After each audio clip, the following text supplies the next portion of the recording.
we'll open the floor to you to ask questions to that relevant minister. So let's welcome Honourable Barry Padrat, the Member of Parliament for Couva South and Minister of Public Utilities and Minister in the Office of the Prime Minister. Good afternoon, Trinidad and Tobago. Good afternoon, members of the media. Thank you, Nicholas, for your welcome. This afternoon, there are two matters that I wish to address. The first one being the recent judgment of Madam Justice Margaret Mohammed regarding the CPEP matter. I took note a short while ago of Madam Justice's judgment, and this afternoon I want to say that the government is vindicated in its position as it relates to the administration issues that we have identified surrounding CPEP. Further, CPEP this afternoon, as its line minister, sent to me a copy of a press release that they issued a short while ago.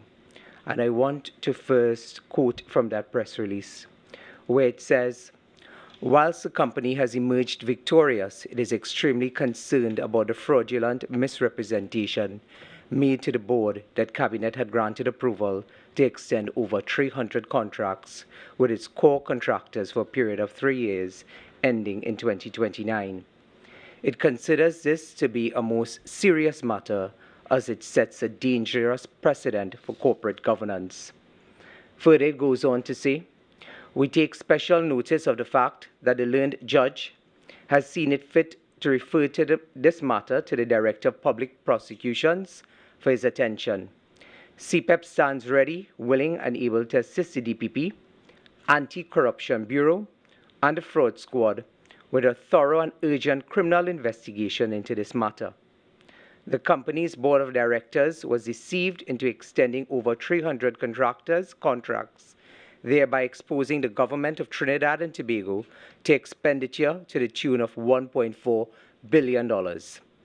This decision was taken by CPEP's board on the basis of information that was allegedly provided by ex-line minister for CPEP, Mr. Al-Rawi, to the now ex-chairman, Mr. Joel Edwards, that Cabinet had authorized and approved the extension of all CPEP core contracts.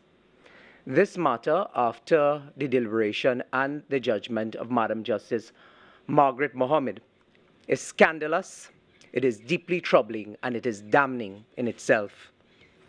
The press release went on to say, in his affidavit, Mr. Edwards did not deny Mr. Eddy's evidence, that is the former chairman, Mr. Edwards, to Mr. Eddy, the current CEO and CEO at that time of CPEP.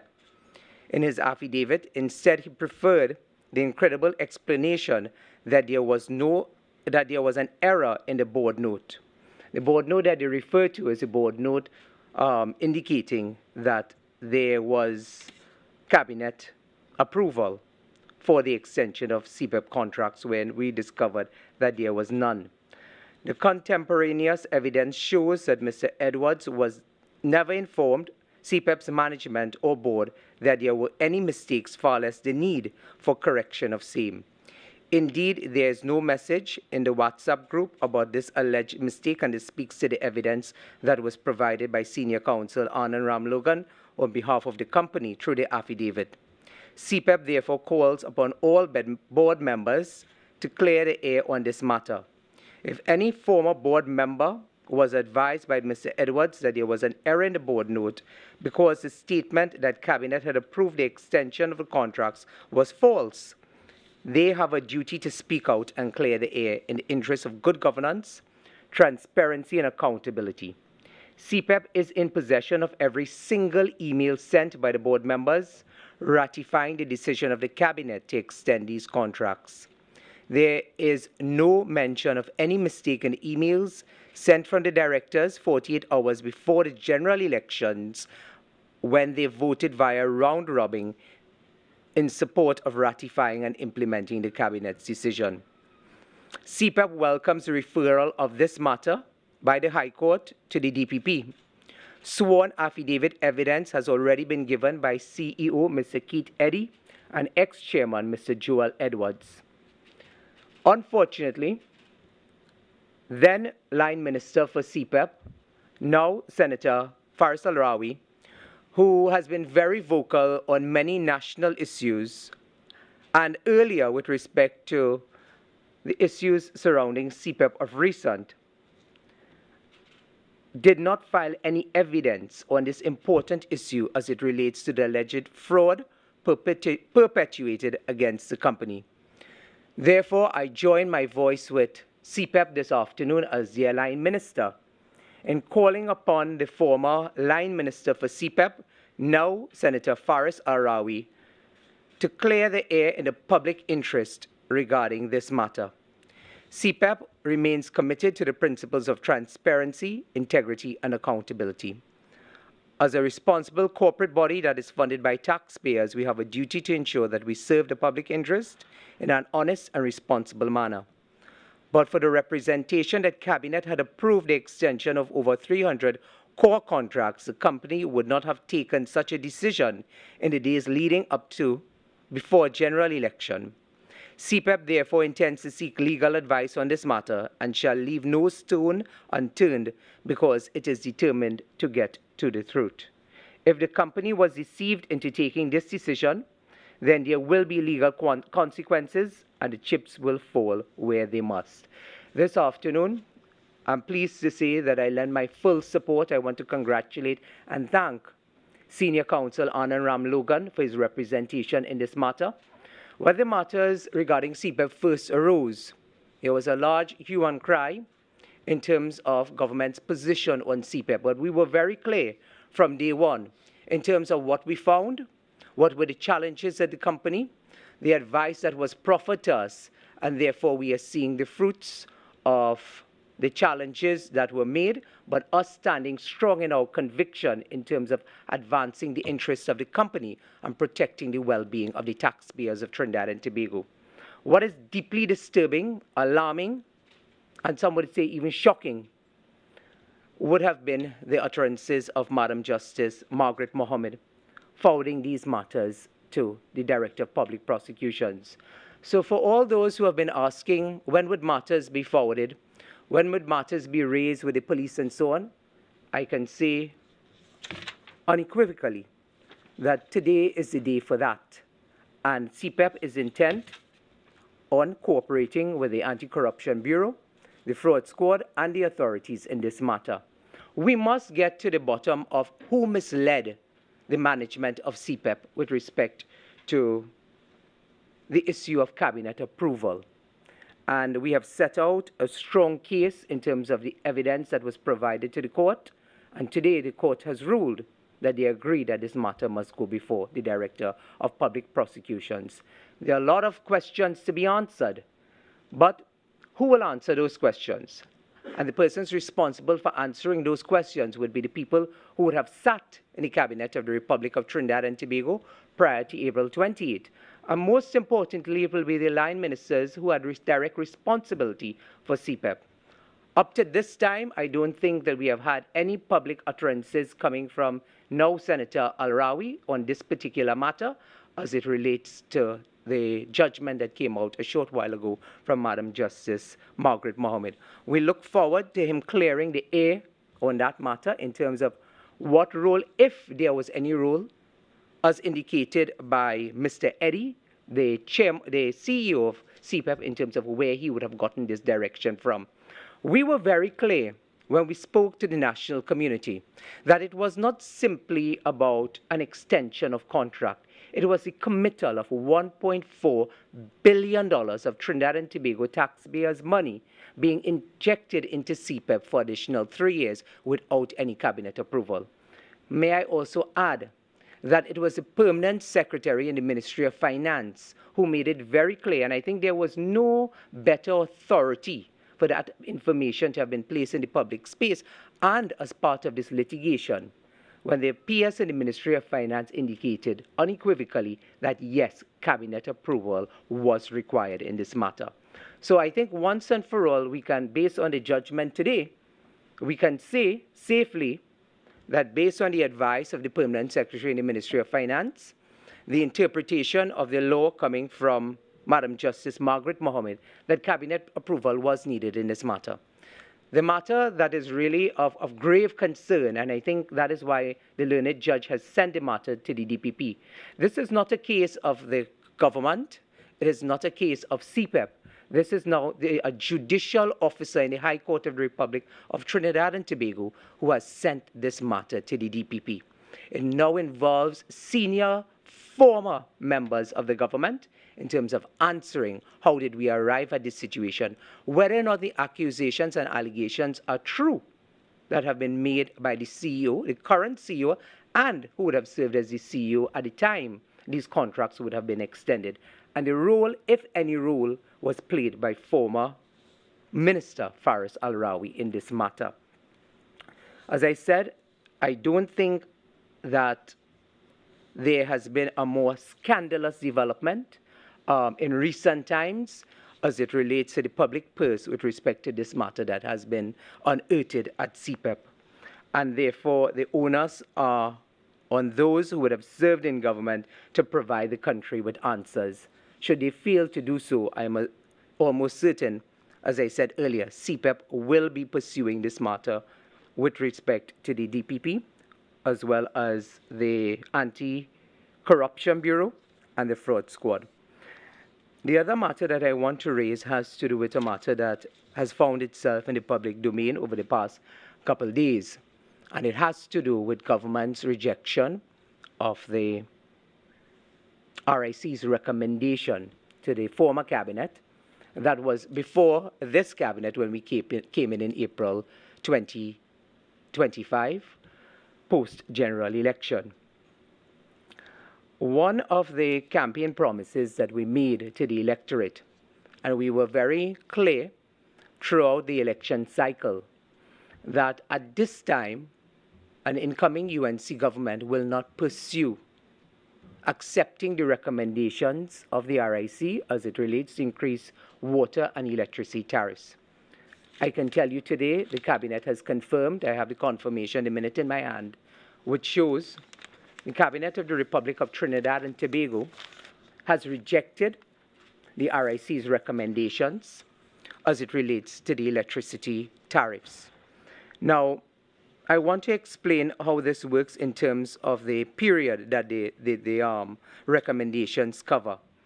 And it says in the Cabinet minute, Cabinet agreed A, to reject the implementation of the final rates and charges for the first year, 2023 to 24, of the regulatory control period, 2023-2027, and the subsequent annual tariff adjustment exercise for each remaining year of the price control period for the electricity transmission and distribution sector, as approved by the RIC on September 21, 2023. B, that there be no increase in the electricity rate at this time in alignment with government's stated policy. Those were the two areas that we agreed to and confirmed earlier today at the Cabinet sitting. So those were the two matters that I wanted to raise. And at this time, as Nicholas indicated before, I will take answers on these. I will take questions on these two matters. Good afternoon. Samaru, Guardian Media. Before I ask about CPEP, I just want to know, with the new US 15% tariff taking effect as of midnight today, some of the critics have spelled a gloomy economic future. Why are the ministers of trade or finance not here to discuss the potential financial impact on the economy, on employment, on foreign exchange? Why are we not hearing from them today? Well, I can tell you why you're hearing from me. And that's why I'm presenting myself before you. I'm almost certain in the next couple hours and days ahead that you will be hearing from different government ministers as it relates to that. Nicholas did indicate that the Cabinet continues to sit, and those are active discussions that will be held over the next couple hours and will be shared with you. Akash, as the Minister said, the Prime Minister is chairing the Cabinet right now, and there are a number of issues that they are continuing to dialogue on, and the Minister is here to address that very landmark issue that was under his remit. So if we could just go to his issue that he would have presented on today. Former Minister Martin Gonzalez yesterday, he said, well, if the UNC is rejecting the Yeah, former Minister Marvin Gonzalez yesterday said if UNC is rejecting the RIC report, what is UNC proposing in its place? He said that there's a $7 billion debt owed to this NGC as a gas supplier, and then there are going to be ever increasing operational costs. So, any thoughts at all, please? Certainly. Without being too unkind to the former minister, it's almost shameless for the former minister to have raised this particular issue, because we didn't just arrive at a $7 billion debt between TNTEC and NGC. For the last 9.5 years, this debt was allowed to balloon unaddressed in two incarnations between the period 2015 to 2020 and 2020 to 2025 until the general election. This is a situation that we inherited of the $7 billion debt that was left unaddressed. But we are not ignorant of that fact. But I also want to raise another context, which the former minister has not raised. And that has to do with the $1.5 billion in outstanding receivables that was also allowed to accumulate over the last 9.5 years across state agencies, ministries, state enterprises.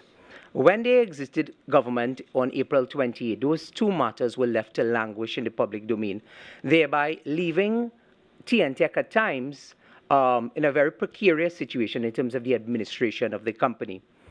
Since coming into government, we have been actively looking, myself, Minister of Finance, and the Minister of Planning. And over the next couple of days and weeks, we will be articulating to the population in terms of how do we see a payment plan in terms of ensuring that the debt between TNTEC and NGC, because many in the national community, we keep speaking about the debt between TNTEC and NGC, not understanding how it works in terms of how the layman's understanding of it. And if I were to put it in perspective, it is that TNTEC purchases natural gas from NGC for the production of electricity. Over the last 9.5 years, that situation has left to languish in terms of the debt was not addressed. It was just allowed to accumulate year after year. And that is why I say that the former minister is really shameless in terms of raising this issue, because they did nothing. They left this for us to clean up, and we are not complaining about it. What we are putting a spotlight on is how did we arrive at that situation. The second ambit is that we intend on addressing that matter. Just earlier today, Minister of Planning, Minister of Finance, and myself, we met. And there is a payment plan that we will put in place, but we will want to have active consultation with the stakeholders within the industry, both TNTEC and NGC, to come to the table to address those matters. Those matters will be addressed both in terms of a medium-term approach and a long-term approach, because it's a substantial figure. But then also we must look at the outstanding receivables in terms of the operationalizing element of the company to get the company to where we want it to be. So I heard that the former minister was talking about that this may result in blackouts and so on. And, you know, I don't often quote former Prime Minister Rowley, but it seems that Marvin Gonzalez is a new tongue crier, in that he is crying doom and gloom, but the restrictions in terms of not accepting these tariffs will not have any significant impact. It already does not have an impact on the company's operations in terms of going into the coffers directly. So therefore, when I speak about the price control period, we've rejected 2023 to 24, and then there are the other 3 years to which we have already applied the same prescription in terms of how we intend on addressing these tariffs. So, Sean, you're asking me what we will do based on what former Minister Marvin Gonzalez is saying. What I'm saying is we are bringing the stakeholders to the table, which they should have done years ago, to devise a payment plan to see now we have also saying, well, TNTEC has to evolve. And for years we are hearing that TNTEC has to evolve. One of our campaign promises has also been for TNTEC that we will look into alternative supplies of energy, whether it's wind energy on the eastern coast, whether we will work with the multinational companies in terms of increasing solar power, but also the injection of capital investment into the energy sector to look for alternative energy supplies. So those are the areas in which we wish to grow, but at the same time, we are also looking at a payment plan with respect to between NGC and TNTEC. and that's the approach that we will be taking. We have no intention of taking any advice from the former minister who left us this situation without addressing the issue when he was Minister of Public Utilities and when he served this nation for 10 years without addressing these critical challenges in the electricity sector. So the follow-up actually would be in terms of consumers, that former Minister Gonzalez said that the TNT rate is 5 cents US per kilowatt hour that is consumed, while the international rate is 15 US cents per kilowatt hour consumed. So we are. Is the government able to subsidize? I mean, is the average person's electricity consumption, is it subsidized, and is the government in a position to subsidize it, or should people be told, look, switch off the bathroom light, you're not there going out the house, switch off the light? Any thoughts? Well, there must be a culture change in Trinidad and Tobago, to which we totally agree with you in terms of the approach that we must take in terms of conserving electricity. That has been there forever. The issue that you have raised has to do with the subsidizing.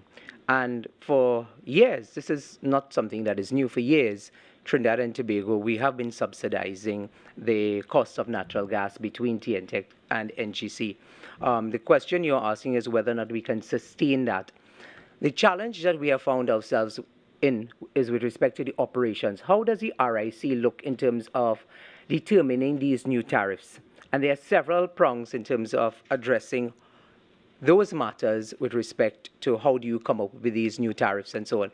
It has to do with the operationalizing of the company. One, the self-sufficiency of the company, the quality of service and product that you provide from the company. So there are different ambits on which the RIC would have looked at in terms of determining the new rates. I am not so certain that the RIC worked sufficiently enough to address the challenges that the company was facing as a result of the outstanding receivables. You would recall, and I'm sure many of you would have covered these consultations. Then we were in opposition. And as responsible members, we found ourselves at these consultations, and we raised some of these critical issues as it relates to the outstanding receivables, the same debt between TNTEC and NGC, and the financial standing the company found itself in with respect to the lack of support coming from the state in terms of the state supporting its bills. You know, I was reading one of the online comments, and one of the online comments said, well, the former administration was asking people to pay more, but they were not paying their own bills. And that is how we ended up in this situation. And therefore, we took the decision at this time to say to the population that while we need to fix the service, while we need to fix the company and bring it to a better financial standing, we cannot do so on the backs of taxpayers. When you're expecting a better quality of service, you're not receiving that, and at the same time, you're being asked to pay more. We found that to be unfair to consumers, and therefore, that is why we have taken this approach. So yes, there is a subsidy in place, but this is not a situation that has just arisen. This is a situation that has been there for several years, and therefore this is the situation where the country is participating in the patrimony that is available to it. What that patrimony looks like at this point in time, we all know that there are constraints in terms of our economy, but the thing about it is that we have to fix TNTEC before we can impose additional rates. There are other revenue-generating measures that we will embark on, and I just articulated some of those revenue-generating measures that we wish for TNTEC to pursue. But ultimately, it cannot be that the taxpayers being asked to carry the burden, and that is what the former administration was doing. They were not addressing the institutional and economic challenges of TNTEC and NGC, but was seeking to impose the hardship in terms of the outcome of that on the consumer. We are saying at this point in time, we do not intend to go down that road in terms of putting the burden on taxpayers until we can ensure that you get a better quality service and the company is brought up to a better financial standing. I wanted to, you mentioned it a little bit, but I just want some more clarity on it. Now, you mentioned a payment plan, but you still have to get money for a payment plan. Where is the money going to come from now that you have scrapped this RIC report? And I indicated to you over the next couple of days and weeks, we will be articulating to the national community. We are in discussions with the Ministry of Planning and the Ministry of Finance as it relates to the payment plan going forward. So certainly we will engage with you again as we roll out those measures. Are you worried that the new U.S. Tariff rate would make it a bit more difficult now? Considering how much business we do with the U.S., a lot of it in energy? Well, there's always a concern, and therefore you asked earlier about the Minister of Trade and others, and these are active discussions that we are having. And as I said, collectively as a cabinet, we are having those discussions in terms of the impacts that it may have, but also working with our international trade partners, inclusive of the United States, to mitigate some of those challenges that we see going forward. The RIC is an independent regulatory agency. Does the government's decision to reject its recommendations undermine its credibility and independence? And what does this mean for future utility regulation in Trinidad and Tobago? Well, we're very clear, as all administrations determine the vision, the plan, the policy that is articulated to the population, regardless of whether it's in the public utility sector or any other sector. So the onus is on the government, because we have the mandate from the electorate. So I don't see it really as an undermining, because it is an option. You can either accept or you can reject. If it was a mandatory policy, it would have been very, very different. But it comes to the cabinet to accept or reject. So I would say that coming in with a very large mandate, as we did, campaigning on this specific issue, we are keeping our campaign promise, and therefore we are not doing so in a vacuum. We have also told you how we intend on rolling out measures that will mitigate some of those impacts in terms of the payment plan between NGC and TNTEC. As I said, in the coming days and weeks ahead, we'll share more on those issues. Finally, from you, is there a new chair of the RIC? Yes, there is a new chair of the RIC. I would allow the cabinet to complete the process in terms of their appointment before the appointment is announced. The former chair not there because of this recommendation here? Or? The former chair resigned, Mrs. Amaru. All right, so ask. Thank you very much. Julie Brown, TV6 News. Just a couple of points of clarification regarding the judgment with regard to CPEP. So in the first instance, does this judgment, is it, can an appeal be made on the judgment, or is it a final judgment on the matter? Well, it's a High Court judgment, and you and I both know how that goes.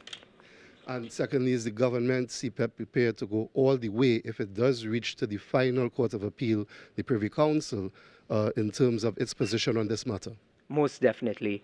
We have articulated to the population that there are several issues that we inherited as it relates to CPEP. I think the Commissioner of Police as well have been articulating some of the involvement in terms of criminality, utilizing of government contracts and so on to fund criminality. So as a crime-preventing measure and in dismantling the criminal elements in terms of where the money is coming from and so on, separate and apart from the other issues that impact the company, most definitely this is a matter that we'll see to the end. And following the judgment, in terms of the thousands of workers that probably still waiting to hear about the restructured CPEP and getting back to work, what can you tell those workers in light of this particular judgment? Sure.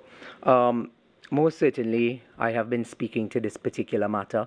It is a matter that I cannot address unilaterally, even though I'm the line minister for CPEP. It would be a government policy, a cabinet policy. Those are active discussions that are happening. But while that is happening, we are also looking at measures in which we can add additional support for those who may find themselves in some sort of difficulty, whether it is food support, social support, assistance with respect to school books, grants, etc., in terms of the timing in which this matter has been ventilated in the public space.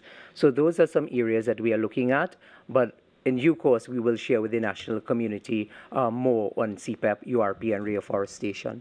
And you see how soon, just as you mentioned, the issue of assistance, further assistance, how soon that could happen, as now it's August and school is set to begin very soon, September.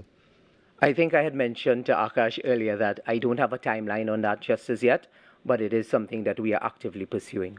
Just one other thing, the referral to the DPP by the judge with regard to the matter adjudicated on CPEP in the High Court, does that affect the government's restructuring plan of CPEP? No, I don't see that impacting on our restructuring plan in terms of that matter going forward. There will be areas in which the CPEP board and management will have to cooperate with the authorities, and that is why I made specific reference to also pursuing this with the Anti-Corruption Bureau and the Fraud Squad. So yes, most definitely we will cooperate where we need to. If you're speaking from an operational element, I don't see that happening in terms of having any sort of impact. One can operate independently of the other and also simultaneously. I see that, Prasad.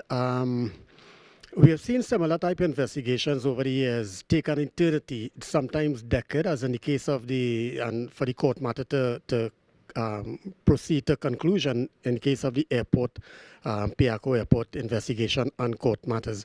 Do you have an outer limit in terms of what sort of time frame you hope that the police can complete its investigation, a criminal investigation, into this particular matter? Separate it's time to deal with matters before it, but in terms of the actual investigation. Well, I want to say this, today's judgment is historic. It's historic for a very specific reason. There have been few matters in this country where a high court judge in an instance like this, when an application was made for review on a decision taken by a state entity or state enterprise, where the learned judge herself, as a judicial officer, have now referred this matter to the DPP. It is not a case of coming out of an allegation or an investigation from the company itself. The judicial officer, in making the determination with respect to adjudicating on this specific matter, was the person who has referred this matter. In terms of timelines and so on, I am not a police officer, neither am I a judicial officer. And therefore, while we understand the constraints that they work within, what I can tell you is that as a line minister for CPEP, in terms of this being an issue that emanated out of CPEP, now going to the DPP and the Anti-Corruption Bureau and Fraud Squad, we will lend all our support to ensure that justice is seen and justice is done with respect to the matters identified by the learned judge. So I will not want to reflect in terms of timelines with respect to the TTPS or the judiciary, except to say that the government will do its part in terms of lending its immediate support and all of its support with respect to the investigations that will be conducted by the Anti-Corruption Bureau, the Fraud Squad, and ultimately the Office of the Director of Public Prosecutions. With respect to the $1.5 billion receivable to TNTech, could you state what portion of that is owed by the government and what portion is owed by private sector? And are you at liberty to state any of the major culprits in terms of the private sector? All of the $1.5 billion is owed by the state. All. And these calculations were done prior to April 28, 2025. Good afternoon, good evening. My name is Anthony Wilson. I am at the Guardian Media.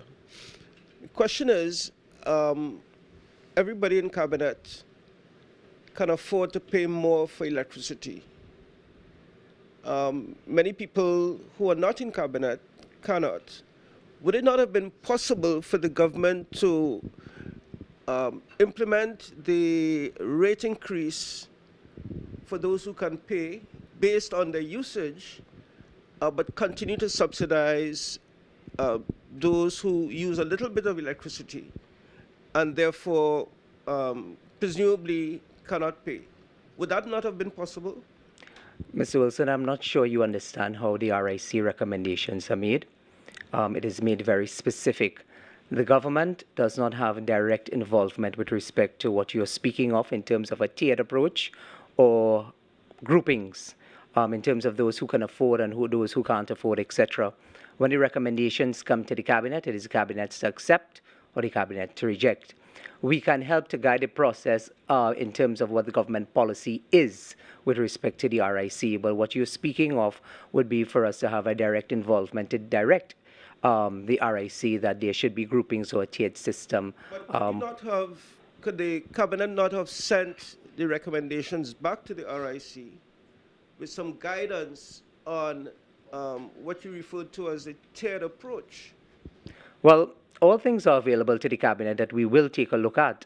But in this specific instance, this matter was left to languish for the last 2 years. So I'm not so sure how much of the data remains relevant, how much of the discussions surrounding the pricing arrangement remains relevant. It is something that we will have to look at. It is not something we have totally discounted in terms of further down the road. And that's why we say at this time, however, in terms of what was before the last cabinet, we took a look at it, we did not agree with it, and we simply rejected it. So. Just Sean, let's try before Sean has been approved.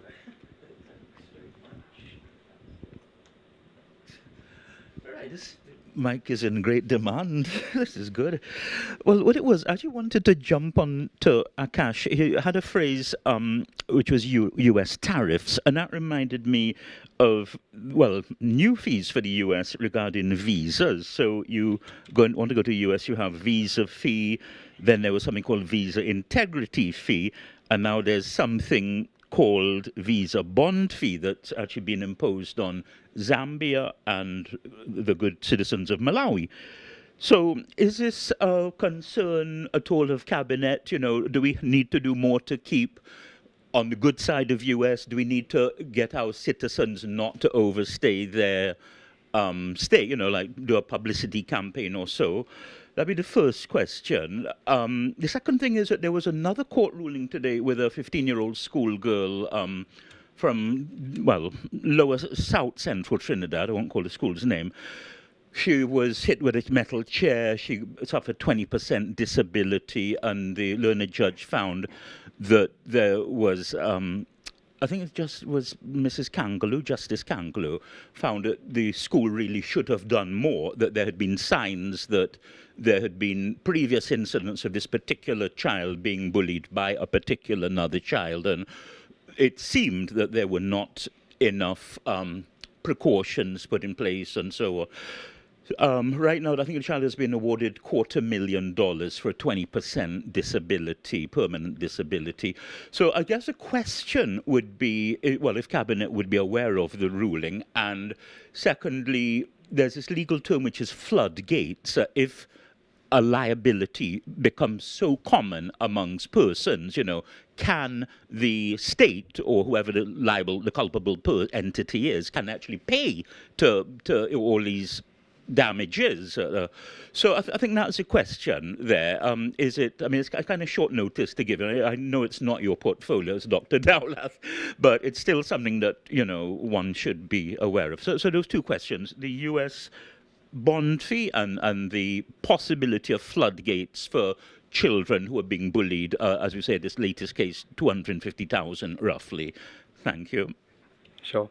With respect to the U.S., I would ask you to refer those questions to the Minister of Foreign Affairs. I will be acting for the Minister of Foreign Affairs in a day or two. So maybe while I'm acting, you can refer those questions then. But except to say, the U.S. continues to be a sovereign nation, and therefore they have all right with respect to border control and border security. And therefore, whatever complexion that takes in terms of the considerations that they will make with respect to their own national security arrangements, financial implications, the issue of international terrorism, those are things that we also take notice of.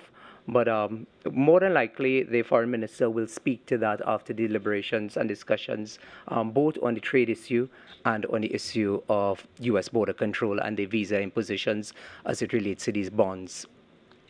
Good afternoon. With respect to the education matter, I'd ask that you speak with Dr. Dowlath on that, because really we have not seen the judgment. Most of us were in cabinet all day today, so we would not have seen the judgment, and therefore I would not want to be premature with respect to addressing those matters out of turn. Good afternoon, Prior Bihari, AZP News. Just to follow up on Joel's question, the CPEP program, do you have an idea, you know, what form it's going to take now, you know, in terms of, would it be just, you know, people go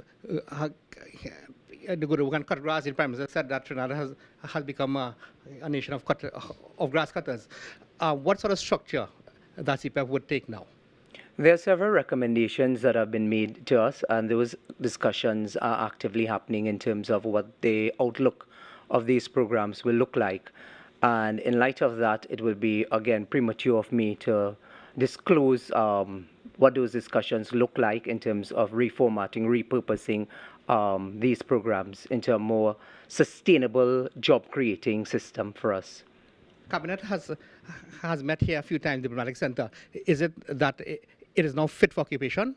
The diplomatic center, some work has been done to it. You would recall when we first came into office, there were challenges both at Whitehall and the Prime Minister's residence at Diplomatic Center. Since then, the traditional system has always been for UDICOT to be the line agency responsible for the upkeep and maintenance of both the Prime Minister's residence and Whitehall. When we came into office, there were a number of recommendations that were made to us by the Permanent Secretary and others with respect to the upkeep, maintenance, etc., that they were not very happy with in terms of the conditions, the functionality of these spaces. Over the last 2 months in particular, some work has started here at the Diplomatic Center, not at the residence. It's started here at the Diplomatic Center to make it more functional. There was a sewer system problem. I think the last time the media was here 2 weeks ago, you got the raw stench coming up to the stairs. I know the Express and TV6 journalists at that time kept asking, where was that smell coming from? And I think you experienced firsthand some of the challenges that we continue to experience here. But the work has started, and a lot of the work in the Diplomatic Center have been completed. There's some more that needs to be done. I don't believe that they have started any work on the residence or at Whitehall just as yet. So where's the staff of the OPM now? The staff of the OPM, there are several offices under the Office of the Prime Minister. I had mentioned when we first came into office that only the Permanent Secretary, the head of the Public Service, 2 assistants, and there's 1 office for the Prime Minister herself, and 1 office downstairs for any other minister who serves in the Office of the Prime Minister. Those are the offices that are available at Whitehall. The Cabinet Secretariat is in the basement. They have had to move because of flooding and mold. That continues to go unabated until we can have those matters rectified. But the Cabinet Secretariat, I believe, is in another facility. The Honourable Prime Minister has made arrangements for the Cabinet Secretariat, who is sharing office space at St. Clair, to be housed in a more comfortable facility, seeing that they have to work extended hours, sometimes weekends, etc. The Honourable Prime Minister has made arrangements kindly for the Cabinet Secretariat to work in a more conducive, suitable environment. And the other operations in terms of archives, communications, etc., continue to operate out of St. Clair. All right, thank you, Minister Padrat. If there's no more questions for Minister Padrat, we thank you.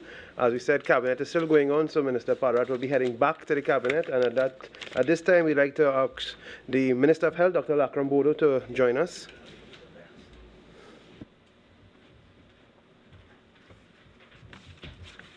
Thank you, Nicholas. Good afternoon, members of the media. Good afternoon, Trinidad and Tobago. I just want to bring to the attention of the population one matter in the health sector. And this is a matter regarding the Chronic Disease Assistance Program. And just to inform the population that following a review of the CDAP program, that certain recommendations have been made with regards to changes and improvements, and those have been accepted by the Cabinet. So I am pleased to update the public on this matter that affects the lives of over 300,000 citizens on the CDAP program.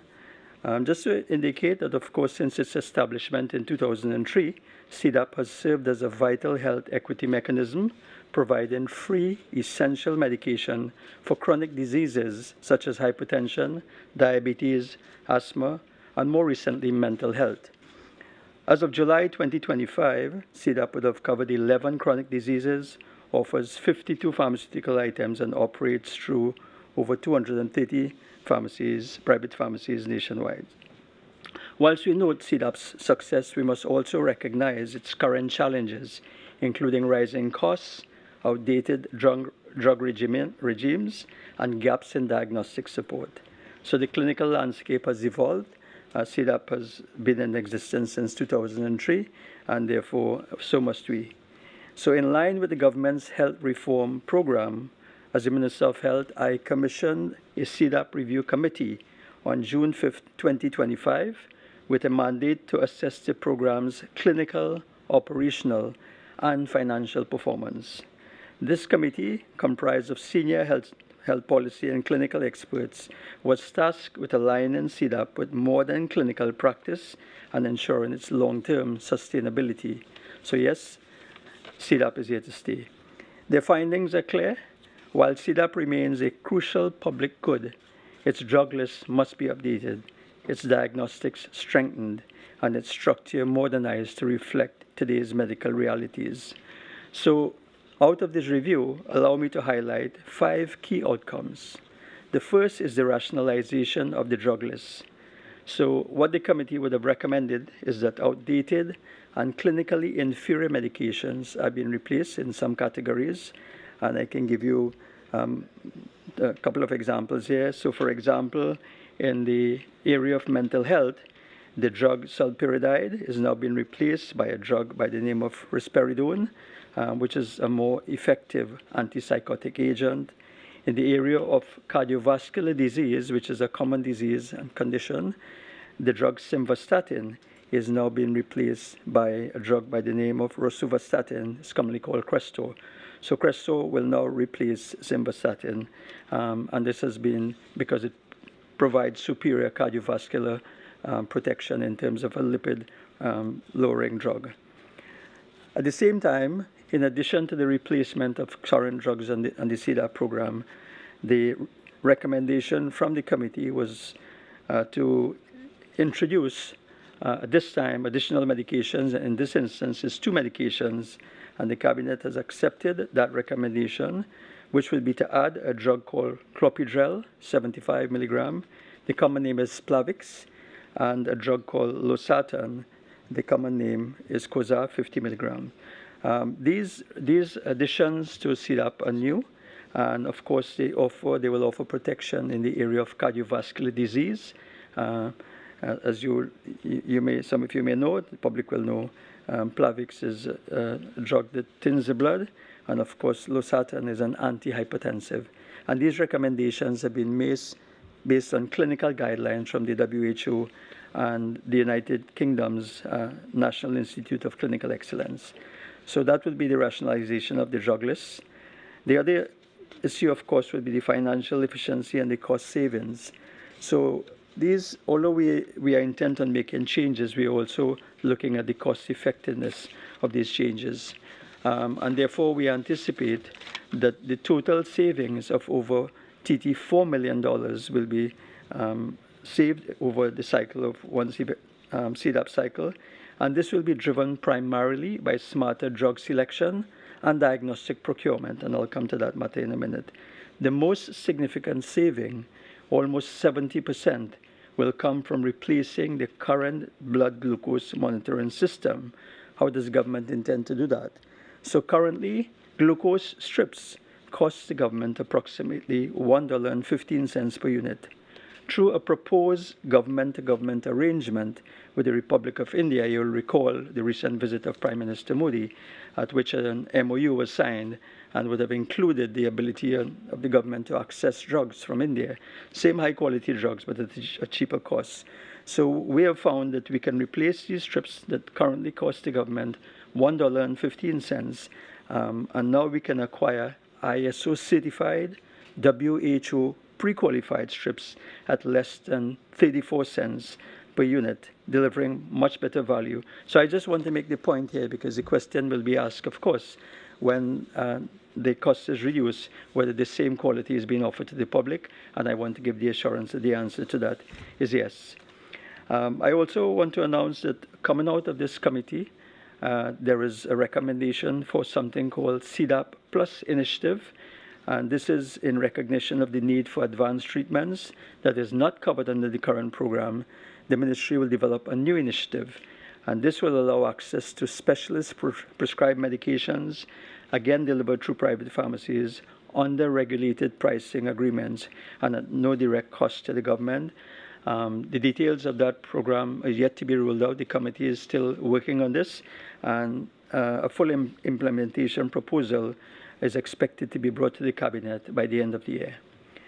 What are the other benefits of what has been done and recommended by the committee. We want to also look at enhanced rural access. Access to medication should not be determined by postcode. In this regard, we are removing the $68,000 technology entry costs previously required of pharmacies to join CDAP. In 2018, the previous government had made a cabinet decision to charge new pharmacies wishing to engage in CDAP a cost of $68,000 to get into the program. The cabinet has accepted a recommendation to remove that $68,000 cost, and what is going to happen going forward is that pharmacies will now be permitted to self-source the IT equipment, which will be in line with ministry specifications, whilst the ministry provides software support. In reality, this cost for new pharmacies wanting to enter the CDAP program will be reduced from a charge of $68,000 to a figure that will be much, much less, because it is just the cost of the IT equipment, which, as we know, is now much cheaper. We're also looking at the area of strengthened diagnostics. Beyond the medications, CDAP's diagnostic capabilities will also be enhanced through international cooperation, particularly with India. We aim to reduce costs and expand access to glucose testing, which is a critical need amongst our diabetic population. Additionally, we will work with private pharmacies to improve reporting, tracking, and inventory management, reducing wastage and improving patient outcomes. We have found that because of poor inventory management, that there is an issue of wastage and of drugs and so on, and of course at a cost to the taxpayer. So taken together, these reforms represent a shift from a drug distribution model to a patient outcome-driven platform, a model that is clinically current, cost-conscious, and operationally efficient. So we are not dismantling CDAP, far from that. We are strengthening it with better medicine, greater access, and better outcomes for the people of Trinidad and Tobago. So I want to close by thanking the members of the CDAP Review Committee for their thorough and thoughtful work, and I recommit this government to the principles of universal health coverage, health equity, and sustainable reform. I am confident that the Chronic Disease Assistance Program is entering a new era, one that reflects the realities of modern medicine, the needs of our people, and the stewardship of public resources. I thank you, and I remain open to your questions. Good afternoon, Dr. Bodo. One of the issues with CDAP is shortage over the years. You know, some people would have to get two or three drugs, and each month they cannot get one. Was that something the committee looked at, and has that been an issue over the years? And what are you going to do with it? It certainly is an issue, and I thank you for that question, because a lot of the issues when we speak of shortages really speak to what we call supply chain issues. What we have discovered is that there is a disconnect between the drugs that are purchased and stored at C40, and these drugs are purchased by NIPDEC, and the distribution not only to the pharmacies and the hospitals. As I speak here, I've asked for a report that was left in the Ministry of Health in 2015, which I discovered and was not actioned upon.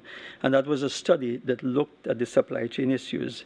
So I intend to have that report revised because of the time difference, and look at a more current and more realistic way, real-time way of matching the demand with the supply. And that is what we've discovered is one of the main issues. In terms of these strips, would it work with the machines people have now, or they have a changing machine to an extra cost? So that's a very good question, and what we are looking is to ensure that the machines that are currently available, that the strips are compatible with those machines. But in the grand scheme of things, the technology has evolved to such an extent that the machines themselves have become more affordable. So even if it means changing a machine, it is really the consumables where you have to buy the strips, for a long period of time that really makes a difference. So it is not a major issue, and it can be dealt with if required. And what is the cost of CDAP per year?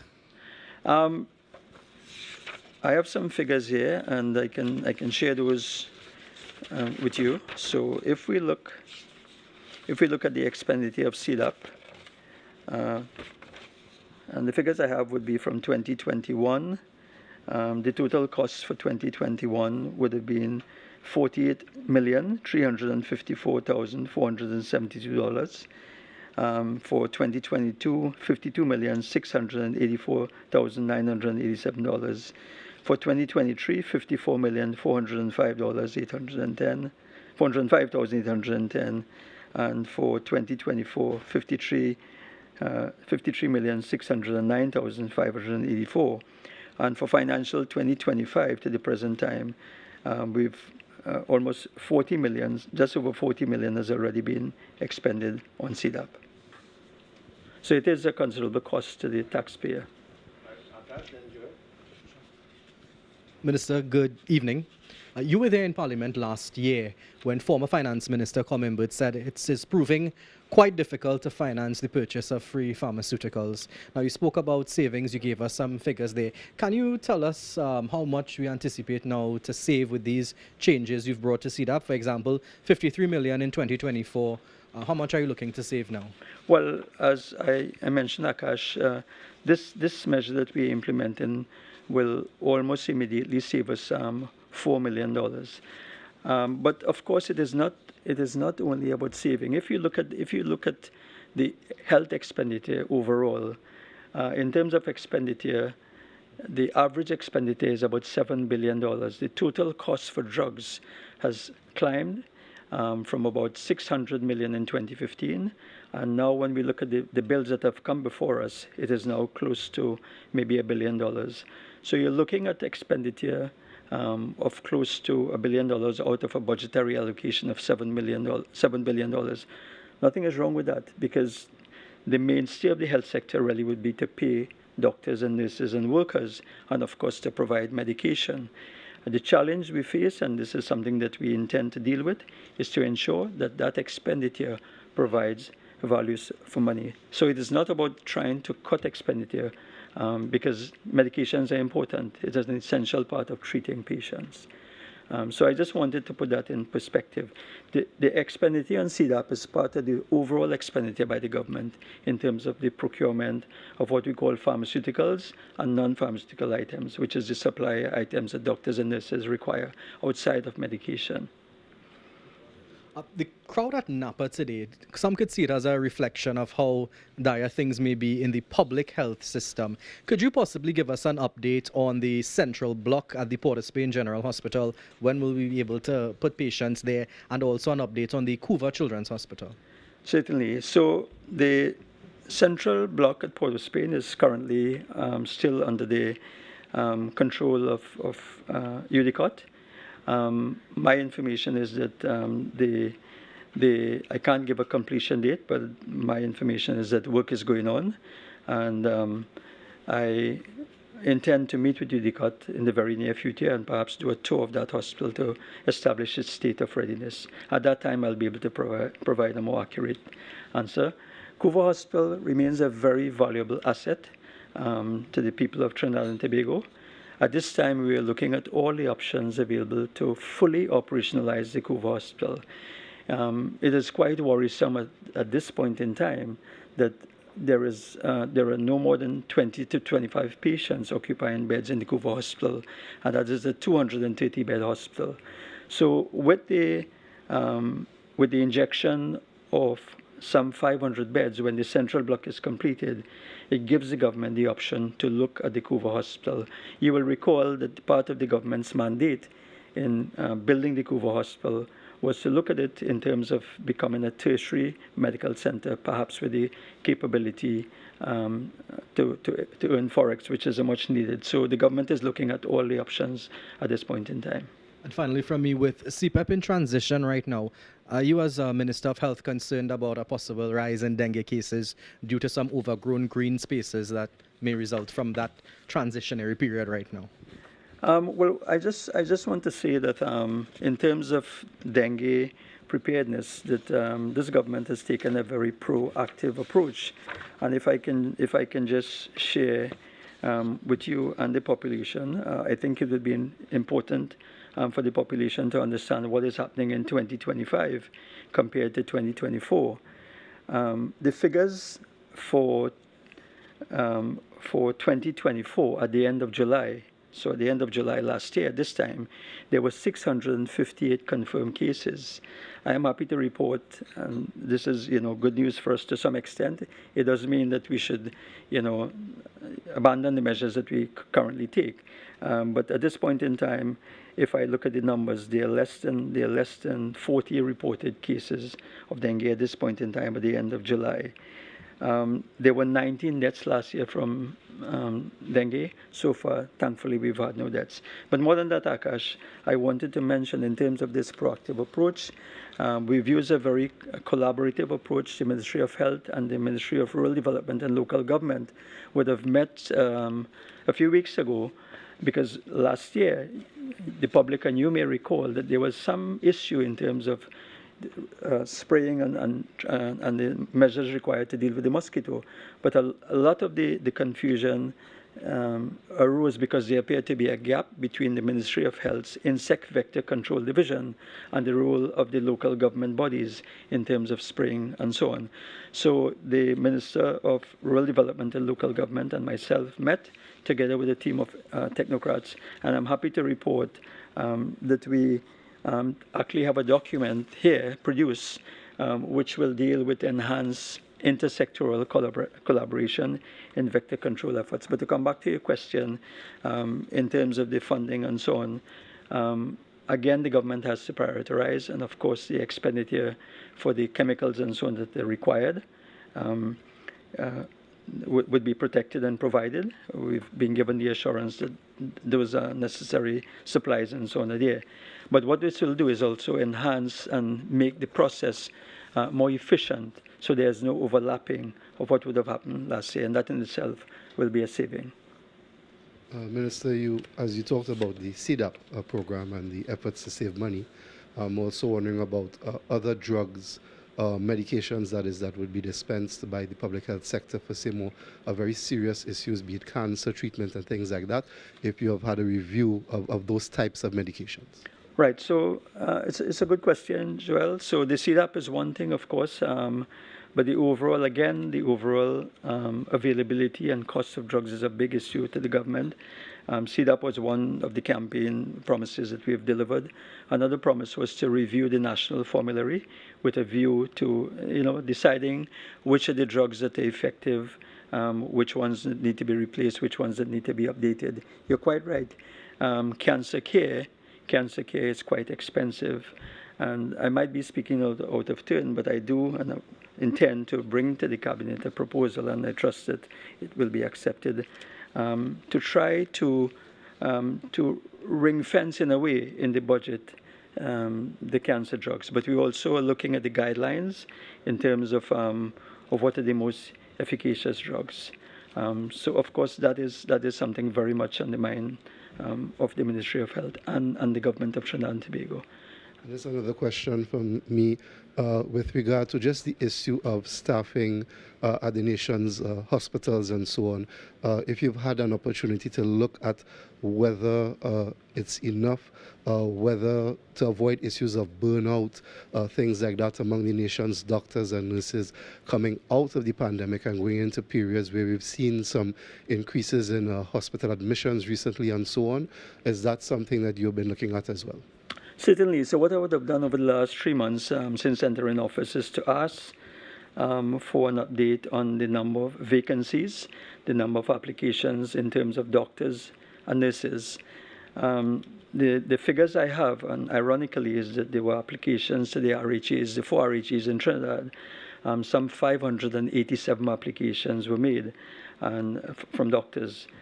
For nurses, the vacancies, when we add up the RHAs, I don't have the exact figures in front of me, but it is close to some 1,800 vacancies for nurses. So there is a situation where we have vacancies for nurses, but we have an excess of doctors. So what I've done, and I just want to mention in the RHA boards are being installed. 3 of the 4 RHA boards in Trinidad have been installed, and one of their first tasks would be to look at the establishment in terms of doctors and nurses, the rationalization, and whether there is need to rearrange and so on. And of course, we are trying to find a way to engage some of those unemployed doctors, and we are exploring all options. But one of my priority And the government's priority would, of course, be to fill those nursing vacancies. I'm hoping to get increased budgetary allocation in the coming budget, but again, it will all depend on what the financial situation of the government will be. Good afternoon.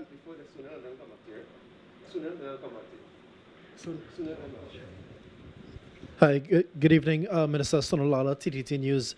Just two questions for me. You mentioned the RHA boards, 3 or 4 have been installed. Could you say which one is still outstanding? Right, so the 3 boards that have been installed would be the SWRHA board, the ERHA board, and the NWRHA board. The outstanding board would be the NCRHA board. And secondly, for me, Minister in the Ministry of Health, Dr. Richard Cicharan, he mentioned recently that yourself and him went to Scarborough General Hospital to assess the readiness of the cath lab across there. How further along are you with that? And he also mentioned to the possibility of installing cath labs, I believe, at the Central Block in Port of Spain, ERHA and otherwise. Yeah, so the issue of cardiovascular disease remains a major concern to citizens of Trinidad and Tobago, and cardiac disease, untreated or untimely treatment of cardiac disease is a major cause of mortality in our population. You will recall in 2011, the then government, led by Kamala Prasad Bisesa, would have ensured the completion of the Scarborough Hospital. A part of that hospital included a cardiac catheterization lab. So that is a special piece of equipment that allows you to do what's called an angiogram. So when someone gets a heart attack, of course, it can determine the extent of the block and what treatment is required. Usually it's either a stent or what is called open heart or coronary artery bypass surgery. So that what we discovered is that that lab had stopped functioning. And therefore, we took the opportunity to visit the lab because, of course, the people of Tobago deserve the same kind of care as the people of Trinidad. And we're happy to report that this equipment seems to be in fairly good condition. But of course, we've asked for a formal update in terms of the state of readiness of that equipment. With regards to Trinidad, the government did indicate that cath labs will be a priority. Right now, we are in the process of trying to establish a cath lab at San Fernando. As you know, that was promised by our government in 2014 when the government changed. It never happened. So for the last 10 years, it hasn't happened. So that will be our first priority. And there are also 2 cath labs at the Eric Williams Medical Sciences Complex, which we have found is underutilized. So the idea would be to optimize the use of those cath labs in the Eric Williams Medical Sciences Complex, and of course to go forward to provide a cath lab at the San Fernando Hospital, which will serve the population at this time of the South. And as we go forward, we'll decide, going forward, where else would require cath labs. One of the major causes of mortality, apart from cardiovascular, is cancer in Trinidad and Tobago. I mean, to my best knowledge, has the ministry done any sort of investigation or any sort of study or research into what might be some of the major cause of high rates of cancer in Trinidad and Tobago? 1, 2, could you give an update on the oncology center that was supposed to have been built at Eric Williams generations ago? Yeah, so thank you for those questions. The answer to the first really is that there is a national cancer registry, which has been based at Mount Hope. It is tasked with collecting data, the same type of data that you were inquiring about. I have asked for that registry to be moved from Mount Hope and to be centralized in the ministry, so that at the ministry, we'll have a greater idea of what is happening. It remains one of the top causes of mortality. I can tell you that, breast cancer is prevalent, prostate cancer in men, and so on. So collection of data is important. In terms of the oncology center, right now there are 2 facilities where cancer is treated. One at St. James, the National Cancer Center in St. James, and recently we've had the cancer center in the south moved from the San Fernando Hospital. This is now at the Augustus Long Hospital. But those two facilities may not be sufficient or adequate to treat with the volume of disease burden that we have in this country. And the plans are still there to look at the restarting of the National Oncology Center. So that is still very much on the books. Again, it's a big project, and again, it comes to the issue of funding, but it has not come off our radar. Just two quick questions. One, in terms of an organ bank in Trinidad and Tobago, does the government have any policy direction it would like to take in that regard for organs, like persons who might have had untimely passing, where their parents or next of kin or whoever can give permission for their organs to be used for transplant and so on. One, two, in terms of you spoke about supply chain, the distribution, inventory, and the supply and demand issues pertaining to CPEP. One of the issues still seem to be where the drugs are being intercepted somewhere whenever they reach these at least at the public health centers. When they reach those places, they are simply not available. That's been intercepted by someone, or what system has been put in place to monitor that situation to make sure that no one is pilfering the drugs, and what sort of penalties are in place so that anyone found guilty of so doing can be penalized. Yeah. So there is certainly a system in place. The question is whether this system is working, and that is the reason I mentioned that, the Ministry of Health and I as the Minister, I'm going to again have a look at that report, which was done and left on the shelf for the last 10 years, in terms of how we can strengthen exactly what you are talking about, the supply chain and the distribution. So that is something that we are taking seriously. There have been allegations of that. I understand what you're saying. But there are systems in place. Whether they are working is another matter, and that is something I intend to address. With regards to organ donation, it's a very, very good point. And there is something called the National Organ Transplantation Unit, which again needs strengthening. For the past 10 years, it really has not worked as it should. And especially in regards to kidney transplants. We have so many patients on kidney dialysis in this country, and the ultimate treatment for someone who is suffering from chronic renal disease is a kidney transplant. So again, it is the intention of the government to try and strengthen and better resource the National Organ Transplant Unit. It may come as news to you, but there is a donor card. I don't know if you have had one, but in 2012, 2013, I actually have a donor card. Then Minister Fuad Khan would have launched a donor card. But again, there needs to be a lot more public education in terms of, and a culture shift in terms of, getting that kind of arrangement impossible. So on the government side, we have to provide the resources. It's something that has to be ready and available 24/7. And of course, the population has to be aware that when somebody, especially younger persons, have an untimely demise, that those organs can be harvested. So it's a good issue, and I give you the assurance that is something on our agenda as well. There's so much on the agenda. There's only 3 months going. Doctor, can you elaborate a little more on whether we have excess of doctors and a short supply of nurses? I ask that because sometimes we get complaints.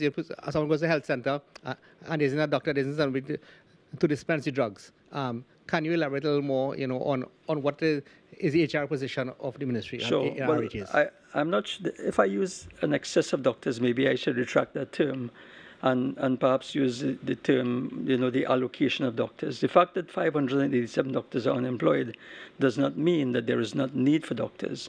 So that is the reason I've asked the boards now to look at where these doctors can be deployed. You're making a good point. Sometimes you go to the health centers and there's one doctor trying to see 100 patients. So there might be a role to fit these doctors in the primary care system. So whatever is required to make that proper alignment and reallocation is being looked at. All right. Thank you very much, Dr. Bodo.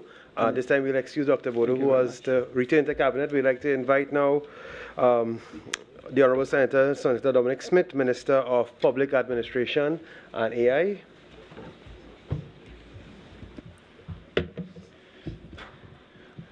Thank you, Nicholas, for the introduction.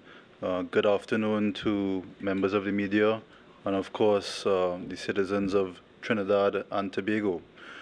Today, I want to speak a bit about, firstly, the mandate that we have at the Ministry of Public Admin and Artificial Intelligence. When this ministry was formed, it envisioned a combination of a functioning public service, a service that meets and treats with the citizens directly, and also the evolution that has taken place all over the globe. And we as Trinidadians, we cannot be left behind. We must create our own paths. And so through our manifesto and through the guidance of our leader and the Prime Minister, this ministry was formed.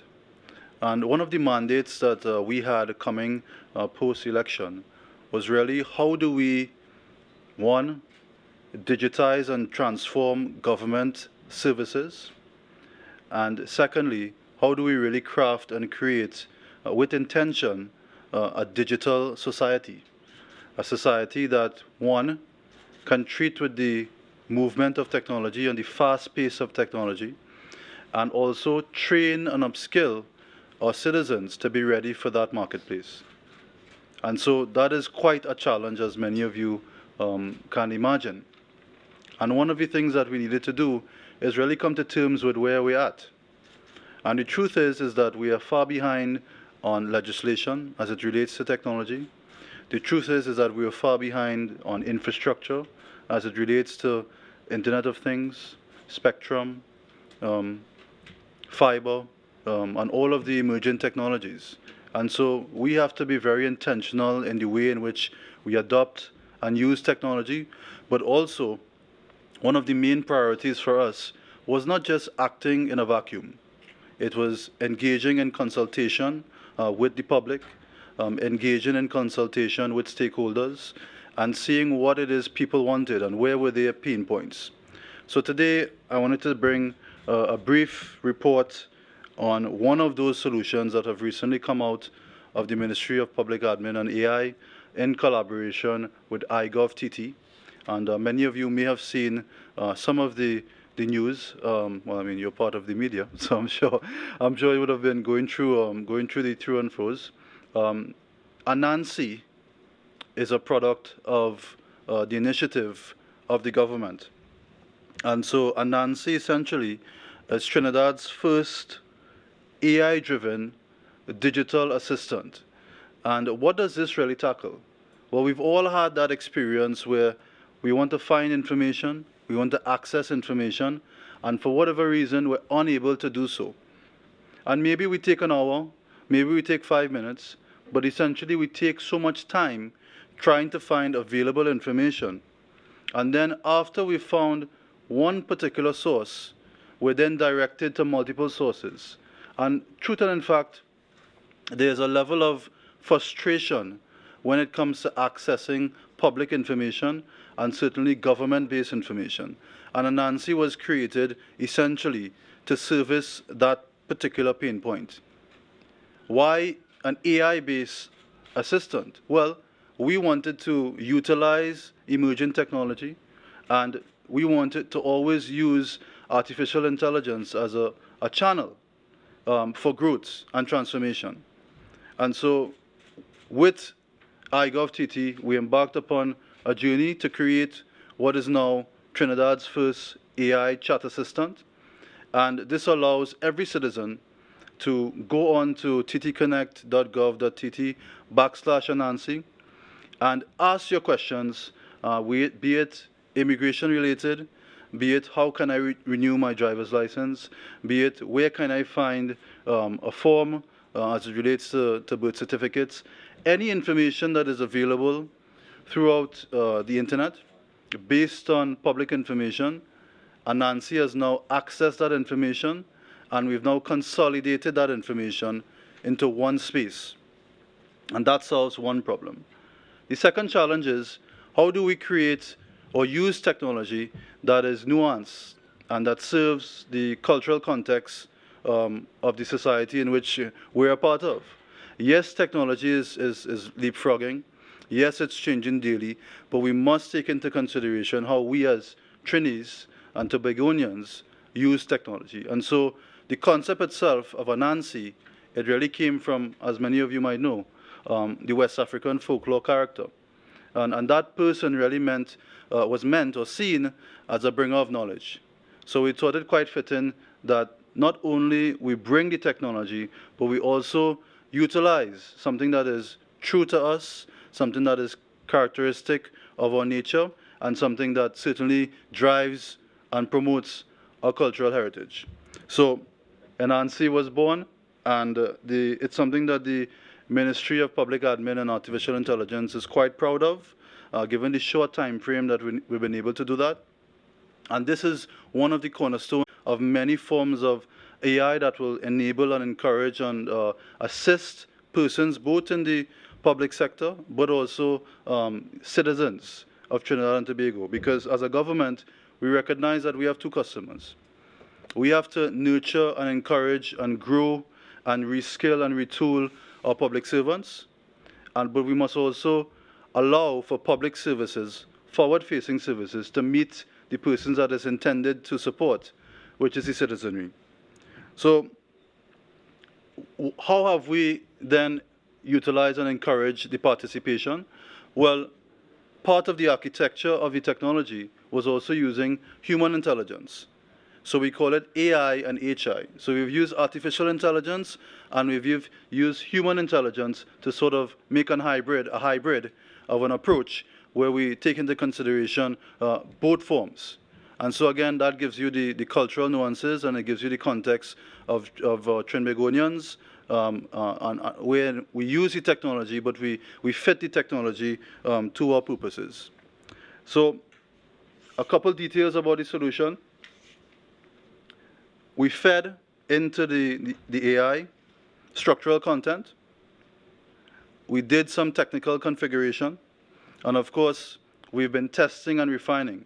And not only did we just bring the solution to the national public, we also did some sample surveying with iGovTT to make sure that the logo and the brand represented emerging technology, but also treated to our cultural context. We also looked at the name, and we did some sample surveys to ensure that the public, in fact, liked the name. It was something that was appreciated. And I think overall the response has been quite overwhelming. To date, as at this afternoon, 4:45 p.m., we've already had uptime of 100% on the application. We've had over 3,000 visits in the last 24 plus hours. Of those visits, we've had around 635 requests from citizens, just like you, just like me, trying to find information that typically was inaccessible and unavailable and, was, quite frankly, a frustration on your time. And so this is an attempt to give you back time which can be used for other productive services. In addition to that, we've had 79 pushes to live agents in the form of tickets. So in an event that the AI cannot answer a question, you can generate a ticket, it will be pushed to a live agent, and that live agent will respond. In the event that the live agent cannot respond, those questions are then pushed to the relevant ministries, and an answer will be proffered in a timely fashion. So we're building towards how can we make Trinidad more efficient, how can we serve the public in a transparent manner, and how can we most importantly utilize the technology for the redound of the citizens. Many times we've had ministries where a lot of money is being spent, and unfortunately the citizens aren't aware of how they benefit. And the focus of MPA and AI, one of the focuses I should say, is really to ensure that the public understands where their money is being spent, what technology is being utilized, and how can they directly benefit from their tax dollars.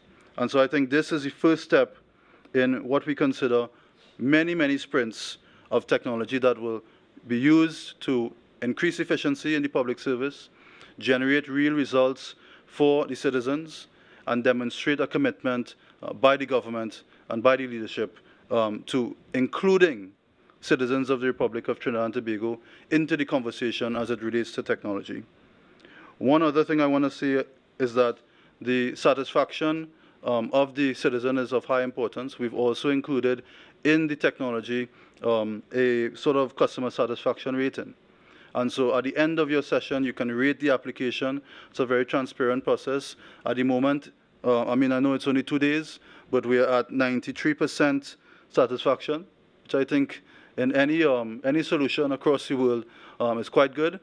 It's left to be said what the coming months will show, but I would encourage the citizens to utilize the technology. And this is our attempt to amplify its use, make the public aware that it is available, ask your questions, an answer will be proffered, and it's based, again, on information that is in Trinidad and Tobago, so it's contextual, and I think it will serve many persons who are looking for information, starved of information, and want the government to answer critical questions. We have intentions in the Ministry of Public Admin and AI to integrate with several other ministries. We're in the process of having conversations with all of the ministers when it speaks to technology. How can we now utilize technology in a way that what we term buy once, consolidate and share many times? We think that there's quite a number of cost savings that can be actualized from this approach, and we've already started collaborating with many of my fellow ministers. I know my fellow colleague has some other initiatives that he will speak to as well, which we've also collaborated on and spoken about. And so I can say to the public that you have many, many good things coming your way. This here is really just a report on an initial initiative, but we see so many technologies that are emerging, and the government is working on your behalf to partner with best in class and to bring real intentional solutions to the public. So thank you for your time, and I'll welcome any questions. You are introducing technology into a public service built on paper, files upon files, vaults of files all over. It must be a culture shock. How are you going to deal with that? Well, I think yes, it is a culture shock. I agree with you, but it's a necessary shock. Change has to happen. I think the Prime Minister has made it clear that we will not do business as usual. We will challenge the norm, and we will make the hard decisions. And I think once the citizens are aligned and we are transparent in our process, citizens will also recognize that it's important that we embark on this journey, not in a silo, but together. And so we have always been pro-listening versus action, right? We're listening first, and then we're taking action based on the conversation that we're having with citizens. So and the approach is the same. Digitization is something that is necessary. It has to happen. And I think once people are bought in to the benefits of digitization, then we'll have that participation. But to answer your question specifically as well, the public sector and public servants are also quite aware that they have to upgrade their skills, they have to retool, they have to be prepared for the world of work. Otherwise, we'll all be left behind. And we as a country, we have always been the lighthouse of the Caribbean. We have always spearheaded technology. And so we must take up the mantle and do exactly that. And it's not a conversation for the weak, it's a conversation for the strong, but we are a very resilient people. So I see a bright future ahead of us. When a new Apple technology is introduced into the public service, they usually complain that it is not user-friendly. And the other issue, it always crashes, because of a number of people trying to access it. Are you dealing with that situation? Well, I think every IT professional, when they launch a solution, you must do some quality assurance and testing. So we have taken that approach. Certainly, it's not a perfect solution, and that's why you have the agile methodology, which means that you're flexible and that you'll change and adapt based on feedback. So it's not a perfect solution even now, but it can be and it can improve, and that's what we're committed to doing in the ministry, to listen to feedback, to assess, and then to make improvements along the journey. Is one of the challenges you face, Minister, the issue of seeking the further implementation of AI in the public service while addressing the issue of concerns with regard to the preservation of jobs? Because for many, that's the concern that the more the society depends on AI, there's the issue of the impact on the workforce, and for you in particular, with regard to the public service. Yeah, I think one thing we need to recognize as a nation is that we are not alone in this journey. AI is affecting many industries. It's affecting the world of work. It's affecting manufacturing. Think about a sector. It's affecting it. How do we cope with that? How do we meet that? The point is that we can't pretend that it doesn't exist. So the first instance is yes. There's an anxiety when there is a lack of knowledge, right? When there is an asymmetric information, people are fearful. And so the first priority of the government is to provide the information so that people understand that this is not about replacement. This is about continuity. This is about augmentation. This is about saying, hey, how can you also be part of this industry, part of the process, and part of the success of it as well? I like to think about two things when looking at technology. The Industrial Revolution, that happened. In that time as well, people were fearful. But the Industrial Revolution was a catalyst for the creation of hundreds of thousands of jobs. So we must not be fearful of technology. We must meet it full on. We must be able to adapt and change, and that will redound to our sustainability as a nation. So I say to them, don't be fearful. The government is committed to retraining, upskilling, utilizing the technology in a way that it benefits the public service. In fact, the cost savings alone that will come from the use of the technology will allow more jobs to be created internally in the public sector. It will allow more traditional jobs, which are no longer needed, to then be phased out, and improvements in terms of the access of opportunities within the public service. So certainly our approach is inclusion, certainly our approach is knowledge transfer, and certainly our approach is we're not leaving anyone behind. We're all doing this together. I would imagine as you look at new solutions, AI solutions, that you may be also looking at partnering with the private sector, or at least having, let's say, maybe a new tendering procedure, as it were, because you're dealing with a new application of technologies. That's something that you're looking at as well, the issue of the process by which companies in the future could apply, ensuring that there's best practice and best standard with regard to AI solutions. Yeah, I would say our approach is similar to many nations that embark upon digital transformation. When we look at the societies that have been successful, you're looking at countries like the UAE, you're looking at Singapore, you're looking at the Estonian model. These are countries that have taken artificial intelligence and transformed their economy, has transformed their society, and transformed their public service. And our approach can't be any different. There will be nuances in terms of implementation, because we have to consider the cultural context. We have to consider that Trinidad is a unique place. But at the same time, once we establish what those benchmarks are and those guiding principles, which the government is committed to doing, then we can see, how can we access knowledge, how can we access the transfer of information from maybe government to government relationships, how can we access that information from subject matter experts. And I think one thing that we're committed to doing, and we have been doing as well, is exploring who wants to provide information. We've always been open to listening to experts. We've always been open to, as you can see, treating with government-to-government partners. And we want to learn as much as we can also offer. So I think that is the approach. In terms of the procurement, etc., I think we have sufficient systems to maintain and operate and do the administrative piece.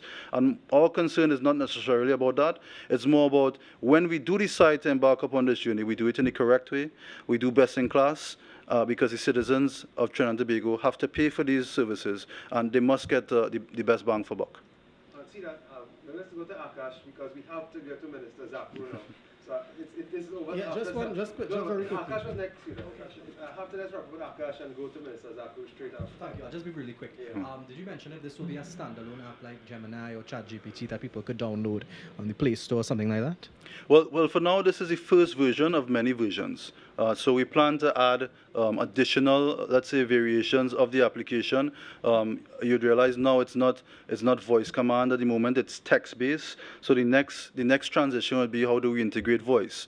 How do we maybe integrate an avatar that can be used? How do we partner with the Ministry of Education? How can we utilize this technology across many MDAs? So a big point of this is that this is a starting place. It's a historic point because this is the first AI-based initiative that Trinidad and Tobago has embarked upon, but it's certainly the start of the journey, not the end of the journey, and I look forward to bringing many more of these type of solutions to the public on via the media. And you said you tested it and you trust it, right? I mean, everything, I don't want to put my head on a block because, as you know, technology fails as well at times. But it's not about the failure, it's about how do you pick up the pieces after. Because you named it a Nancy, a notorious trickster, right? So how do I trust a Nancy? Well, I mean, again, the name comes from our cultural folklore, It's either you love our culture or you don't, right? You don't get to pick and choose. Thank you. Just thank one you. No, see that we have to go to Minister Zachary now. So Minister Smith. See that. We have Dr. Dominic, thank you so much. We now move on to Minister Smith. Thank you. To Minister Zachary. Let us welcome Minister Zachary, the Minister of Transport and Civil Aviation. We know this won't be the longest press briefings, but again, the government has a lot to account for you, a lot of achievements. Thank you, MP Morris. Good evening, members of the media, the viewing and listening public. I have 3 announcements I'll be making this evening. Under the purview of the Ministry of Transport and Civil Aviation, the Licensing Division, among other things, is responsible for the registration of all vehicles intending to be operated on the nation's roadways. At the time of registration, vehicle owners are provided with a certified extract, which details the vehicle's biodata, consisting of information such as owner, make, model, color, year, country of manufacture. At any point after registration, any member of the public, inclusive of the vehicle's owners or organizations, can apply for a certified copy in person at a cost of $100. I am happy to announce that next week we'll be launching a new online certified copy system where persons could go online, pay, and receive their certified copy in the mail. Applicants of the online system will have 2 choices: collecting at TT Connect locations throughout the country or delivery to the home or office. The cost is as follows. Delivery to TT Connect locations will be $130.77. A further breakdown: certified copy $100, TT post fee $27, and a bank and convenience fee $3.77. Delivery to home or office $158.99. That'll be $100 for the copy, $55 for the TT post fee, and $3.99 for the convenience and the bank fee. Delivery time will be 3 working days in Trinidad and roughly 4 working days for Tobago. This will go online next week. A press release will come out in a few days. Second announcement, because I know we are out of time. Second announcement, later this month, the ministry is going to launch its new online traffic payment system where persons could pay their fixed penalty tickets online via scanning the QR code on a fixed penalty ticket, which will take you to the portal, or going on to the website. As you are aware, persons paying now has to go to one of the TT Post locations. There will be a fee of $2.75 bank fee and 0.8% value of the ticket. My last announcement for this evening: the PTSC Transit Depot in Chaguanas will be officially reopened on Monday, August 11th, 2025, as part of our ongoing efforts to improve operational efficiency and enhance service delivery to the traveling public. At present, the facility operates as a transit hub, which places a number of limitations on PTSC's ability to provide consistent and responsive service to the Chaguanas community and the surrounding areas. Currently, buses assigned to serve this region are not stationed on site and must travel daily from various locations, resulting in unnecessary delays, increased operational costs, and a lack of flexibility in response to local demand. In addition, the site lacks the necessary infrastructure to support full depot functionality. There is no mechanical or maintenance personnel on location. As a result, when mechanical issues arise, staff must be dispatched from other regions, or in some cases, the affected bus or buses must be relocated to other depots for servicing. This creates further delays and limits the reliability of service for commuters. The reopening of the Chaguanas Transit Depot as a fully operational depot will address these challenges.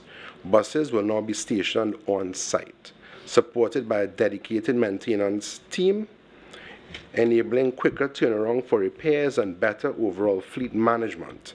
This development will improve the efficiency, reliability, and responsiveness of PTSC services in central Trinidad, while also creating a more stable base of operations for PTSC staff. This is a meaningful step towards restoring quality public transportation service in Chaguanas and underscores the Ministry's continued commitment to providing access to safe, reliable, and efficient transport for all. Thank you. I will welcome any questions. As you mentioned, PTSC and the transit depot in Chaguanas, are there other such facilities in the system that you're also looking at in terms of any need for upgrading and so on? All the transport depots within the PTSC system needs addressing. They have been neglected for the past 10 years. I viewed the Chaguanas facility this morning with the Member of Parliament for Chaguanas West, Dr. Neil Gosain, and it is ready to be reopened on Monday. Tomorrow I'll be visiting again the San Fernando depot as well as the Point 14 depot to address the issues there. In terms of the bus fleet, there was the former government that talked about the acquisition of electric or EV buses and so on, and new buses generally. Is that something you've had a chance to look at and review? Yes. We are looking at it now. Currently, PTSC only has roughly about 100 buses. In the last several years, 71 PTSC routes were discontinued because of lack of buses. So currently, we are right now reviewing all the PTSC routes. Currently, there's 79 approved routes and 71 that were discontinued. Currently, the fleet is aged. It's an aged fleet, and we are looking at adding buses to the fleet currently. Just one other question for me, sir. With regard to the online system you announced for the certified copies and so on, is it going to be a mix where persons can do it online, but they can also visit the relevant licensing offices if they choose? Yes, because as you're aware, the kiosks came online some time ago, so persons could go to the various licensing offices over the counter. They could utilize the kiosks or online, which I didn't mention you will pay right now by credit card. We are exploring other ways of paying online as well. Any words on the PTSC boards and the FIMCOT board? No. Currently, those boards have not been put in place. When you're speaking about the fees to pay the fixed penalty, was it 0.8 or is it 0.8? 0.8% of the value. That's Is 80%? the bank fee, yes. That's 80%? No, 0.8%. Oh, 0.8%? Yes, of the value. Of the value, okay. Which is the bank's fee, sir. Okay, understand. All right, ladies and gentlemen, it's been a marathon session. Thank you for joining us. Marathon session because it reflects the government's number of achievements and work for the country. So again, on behalf of the government, we thank you very much for joining us today. Reach home safely and thank you.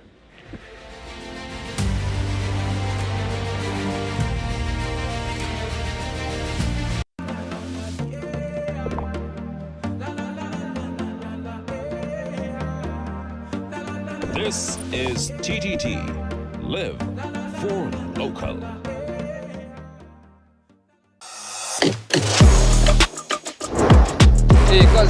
You wanna be great, boy? Hey, you wanna be great? Look at that. That's great. Hi, my name is Ryan from Sani Grande. I play big ride scratch every